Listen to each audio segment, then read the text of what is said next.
गेल्या काही दिवसांपासून विरोधकांकडून ईव्हीएम संबंधित शंका कुशंका व्यक्त केल्या जात आहेत। तसंच पराभूत उमेदवारांकडून पडताळणीसाठी निवडणूक आयोगाकडे अर्ज देखील केले जात आहेत। याच पार्श्वभूमीवरती सोशल मीडियावर एक व्हिडिओ सध्या व्हायरल होतोय। ईव्हीएम हॅक केलं जाऊ शकतं असा दावा यामध्ये केला जातोय, पण निवडणूक आयोगानं हे सगळंच काही खोटं असल्याचं म्हणत स्पष्टीकरण दिलंय। व्हिडिओतला दावा खोटा, निर्धार आणि कसलाही पुरावा नसलेला आहे असं देखील आयोगानं आता स्पष्ट केलंय। इतकंच नव्हे तर महाराष्ट्र राज्य निवडणूक अधिकाऱ्यांच्या तक्रारीनंतर केंद्रीय निवडणूक आयोगानं याची दक्षिण मुंबईच्या सायबर पोलिसांमध्ये तक्रारही दाखल केली आहे। भारतीय न्याय संहितेच्या कलम 318(4) नुसार हा गुन्हा दाखल करण्यात आलाय। व्हिडिओतल्या संबंधित व्यक्तीविरुद्ध हा गुन्हा दाखल झालेला असून आता पोलीस त्याचा शोध घेत आहेत।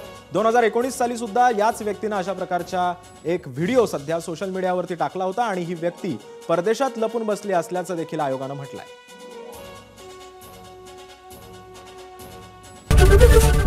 एबीपी माझा, उघडा डोळे बघा नीट।